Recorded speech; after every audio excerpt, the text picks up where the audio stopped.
We look back at the top royal stories of the year, from Queen Elizabeth's death to Prince Harry and Meghan Markle's docuseries. Harry really went in on his strained relationship with his brother, Prince William. And we're taking a look at the royal kids' cutest moments. I loved seeing the first day of school. I can't imagine how nerve-wracking it must have been. Brand new school, brand new house, and just seeing them in their shorts ready to start the day. It was absolutely adorable. And our top royal fashion moments. Lots of polka dots. She wore them to Wimbledon. I mean, this was her polka dot year. Polka dot year. I'm here for it. We've got that plus so much more in today's Royally Us. Hello to our fellow royal lovers and welcome to Royally Us. I'm Christina. That's Christine. I can't believe we have rounded up another year of royal news. It feels unbelievable. Just as we've reflected on, as we're putting the show together, reflecting on this past year, I cannot believe how much has happened. All of the highs, all of the lows. We've really seen a lot of the royal family this past year. We really have. And let's get right into it. We're taking a look back, like I said, at the top stories from Queen Elizabeth's passing to the docuseries. But let's take a look back at Queen Elizabeth. Of course, she celebrated 70 years on the throne this year, making her the longest reigning British monarch. She celebrated her 96th birthday back in April. And while she was sidelined throughout the year due to mobility issues, in June, she did celebrate her Platinum Jubilee with quite the celebration.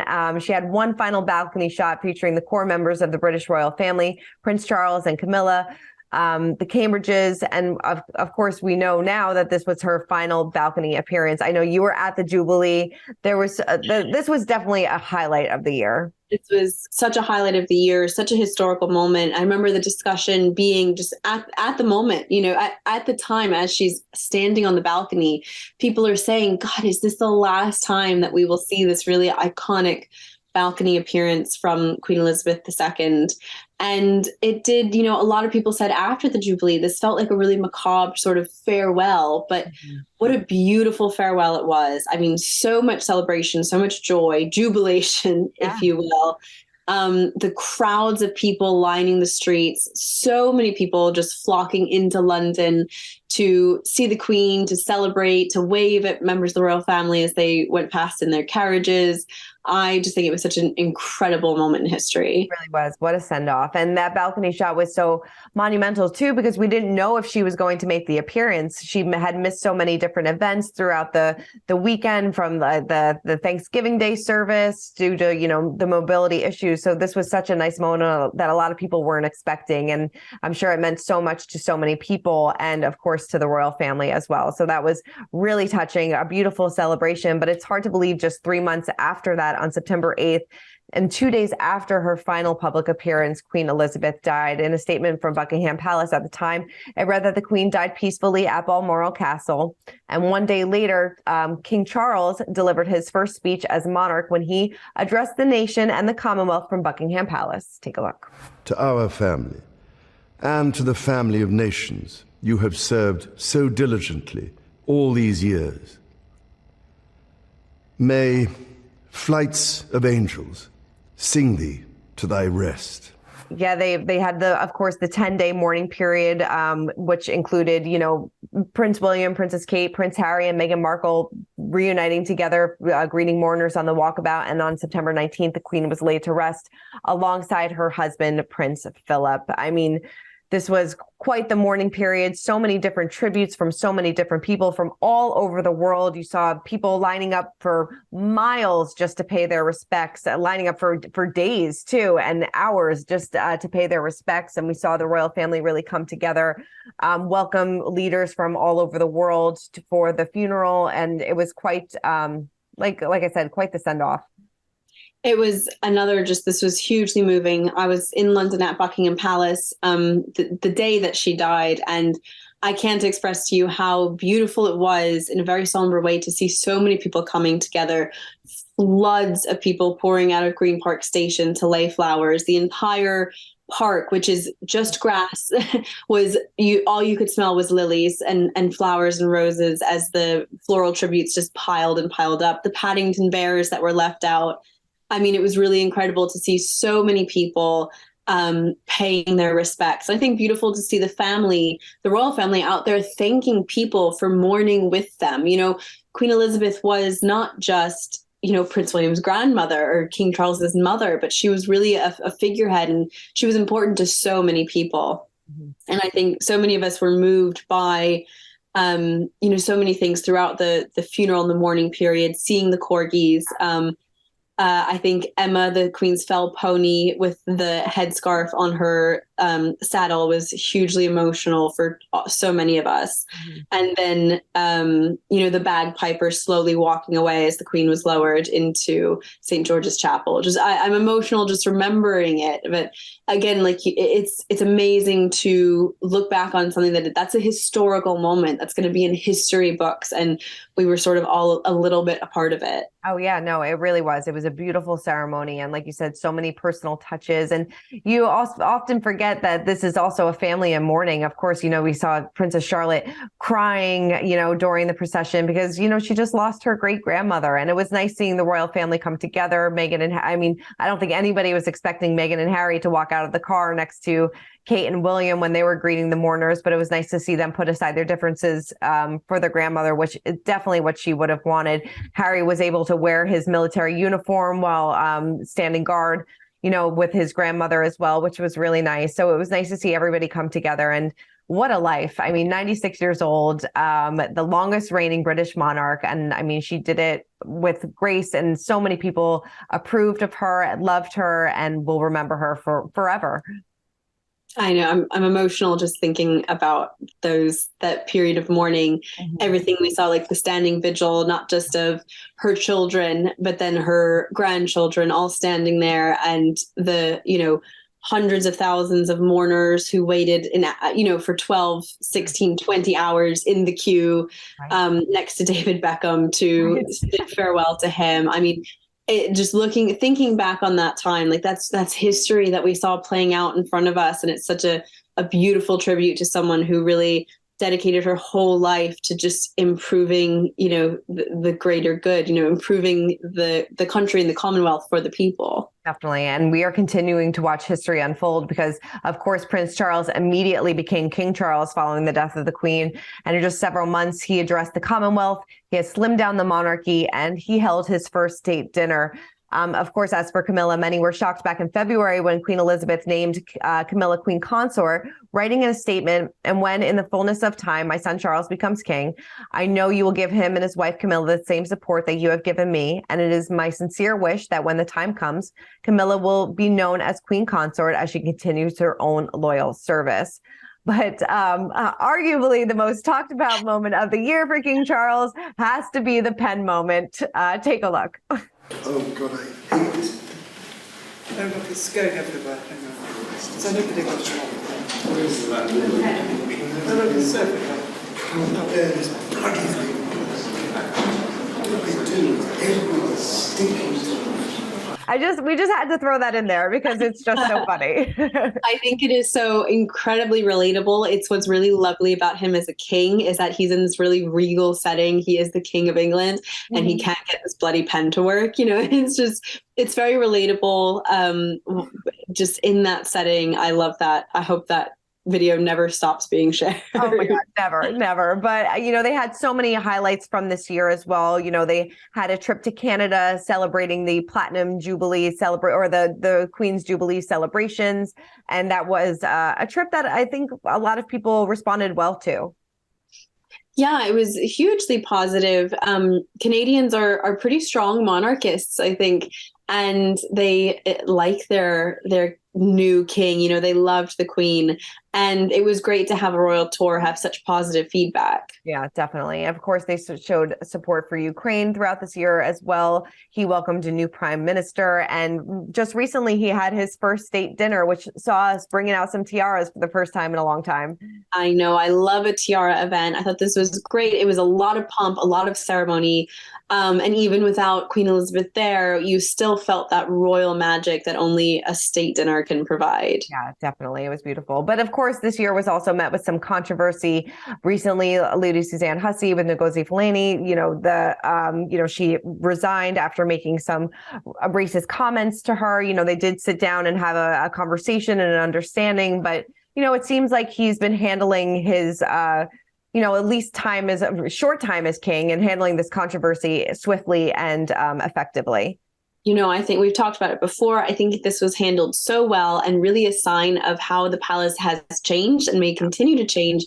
They did not sweep this under the rug. They circled back about a week later and said that the two women sat down. They were able to, share about their experience. Mrs. Fulani educated the Queen's former lady in waiting so that not only could Lady Susan Hussey learned from the experience, but everybody who heard this story now has learned from the experience. And that's really showing, I think, growth and change and modernization in the monarchy. Definitely. Yeah. I'm sure we're going to be seeing even more changes as the months and years come. And of course, we have to look forward to May of 2023 when we have the coronation, which will, of course, be a huge, huge royal event. And their preparations are already well underway.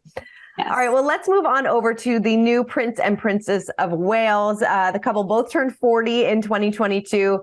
They both released beautiful new portraits around that time.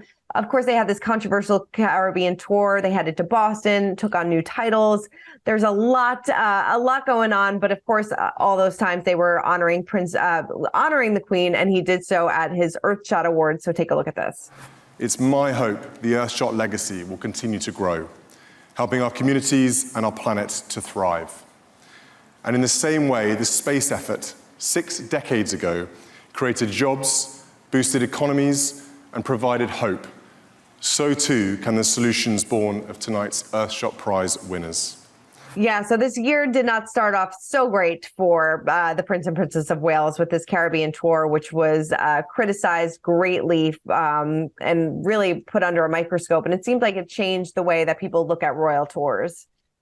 Yeah, I think this will sort of change the blueprint for royal tours going forward, because I agree so much of what they did was just put under a microscope, and a lot of what was criticized was sort of, oh, well, we always did this on a royal tour, and now they have to look back and reflect and say, well, does this reflect the modern monarchy? Is this really the right thing to be doing, even though it's what's always been done?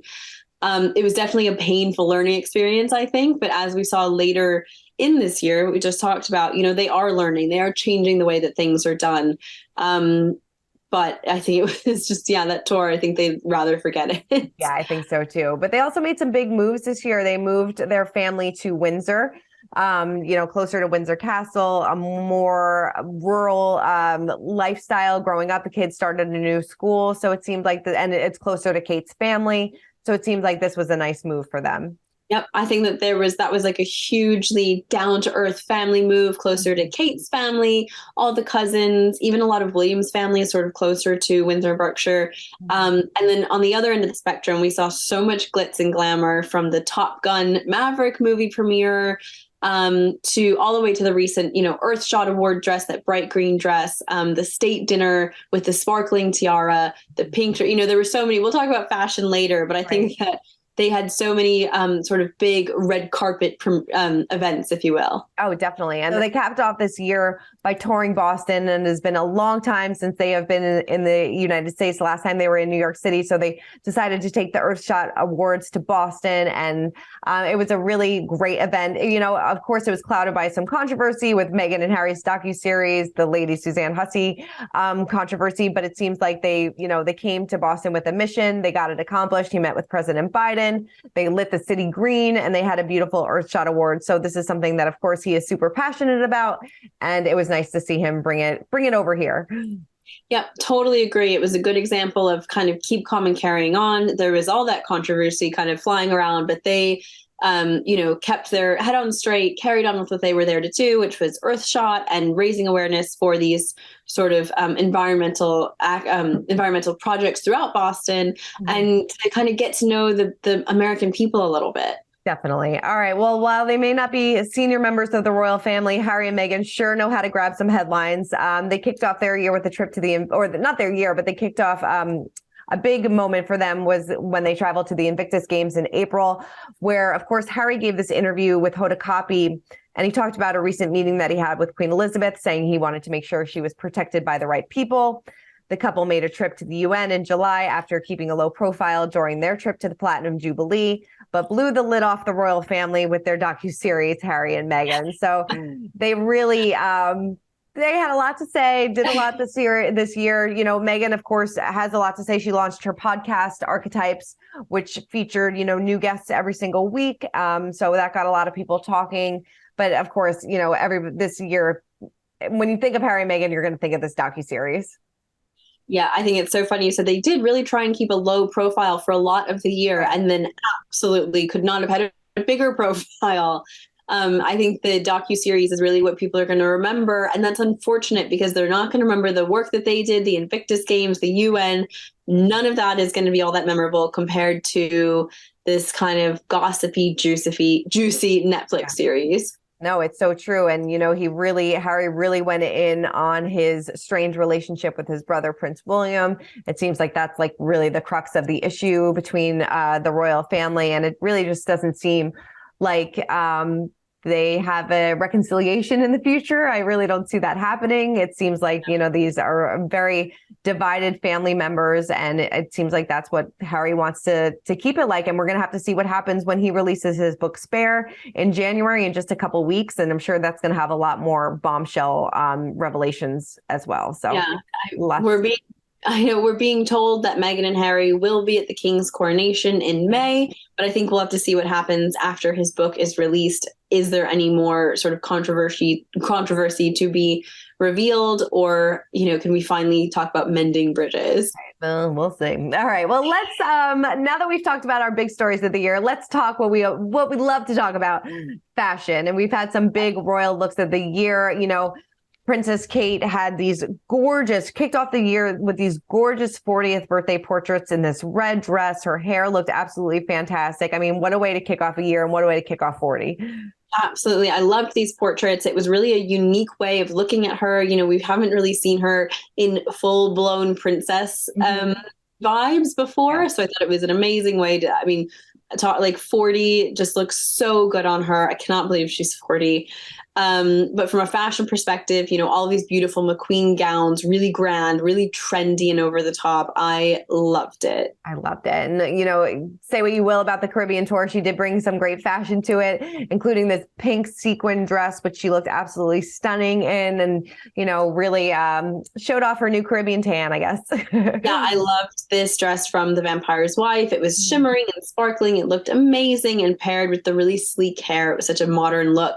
The Caribbean tour also gave us a glimpse of Kate in vintage. You know, she wore quite a few vintage pieces, which was a really interesting new thing for her. We haven't seen her in a lot of vintage, but I think it opens the doors for so many opportunities. I'm just putting it out there that maybe some of the Queen or even Princess Diana's pieces would not go amiss in the future. Fingers crossed for next year. That's definitely a good idea. And I love that she was rocking a lot of polka dots this year. Yes, this was her polka dot year. We saw the black polka dot dress at Prince Philip's memorial service with that incredible My Fair Lady style hat, which was she looked beautiful. It was beautiful ensemble to pay tribute to Prince Philip. It was, you know, somber, but also playful. And then we saw almost sort of the exact look, but inverted, with a white dress, brown polka dots at Ascot just a few months later. Lots of polka dots. She wore them to Wimbledon. I mean, this was her polka dot year. Polka dot year. I'm here for it. And of course, she had some big red carpet moments like we talked about before at the Top Gun Maverick premiere with this beautiful off-the-shoulder black and white moment. And then, of course, at the Earthshot Awards, where she wore a recycled rented dress, which, you know, we weren't expecting, but I'm totally here for it. I know. I think that was so great. Again, just showing that she's experimenting more. She's renting. She's wearing vintage. She's wearing really minimalist designs, like the off the shoulder look, all the way to sort of really over the top bold, you know, lime green gowns. I love the lime green. And then we finally got our tiara moment. I know this wasn't the tiara that maybe you wanted to see, Christine, but still a tiara moment. I know. I think we got 2 tiara moments this year, but the one that everyone remembers is the state reception with Queen Mary's Lovers Not Tiara and the floor length white Jenny Packham cape gown. So regal, so beautiful, just an incredible look. Definitely. So many great other royal looks. And then, of course, Queen Elizabeth as well. She looked stunning at the Platinum Jubilee in, of course, her bright colors. And then we got our final portrait of her as well in this baby blue dress, which was absolutely beautiful too. Yeah, so many of our final memories of the Queen are these bright green coats and hats and really bright, vibrant colors. I love that the last photo of her, sort of before she died, was her in a plaid skirt and cardigan. I mean, it was just very much her in her comfort zone. And then we received that beautiful Jubilee portrait in that sort of powdery blue dress. Really iconic, wonderful images to remember the Queen with. Definitely. All right. Well, let's move on to our royal kids. And as we wrap this up, and, of course, they had some cute moments as well. Did you have a favorite? I loved seeing the first day of school. I can't imagine how nerve-wracking it must have been. Brand new school, brand new house, and just seeing them in their shorts ready to start the day. It was absolutely adorable. I loved it. Mine went to Prince Louis at the Platinum Jubilee, covering his ears.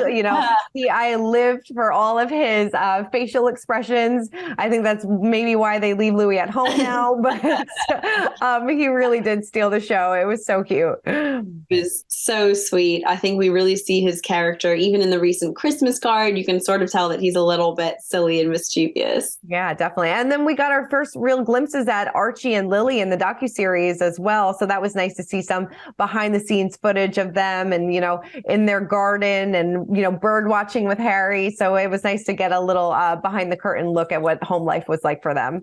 I know they were only small glimpses, but it was so nice to see them, like on Archie's first birthday and Lily sort of taking little steps around. It's really special that they share that with us. Definitely. All right. Well, that is it for this week's episode of Royally Us, counting down the best royal stories of the year. And Christine, thank you so much for recapping it with me each and every week. I couldn't do it without you.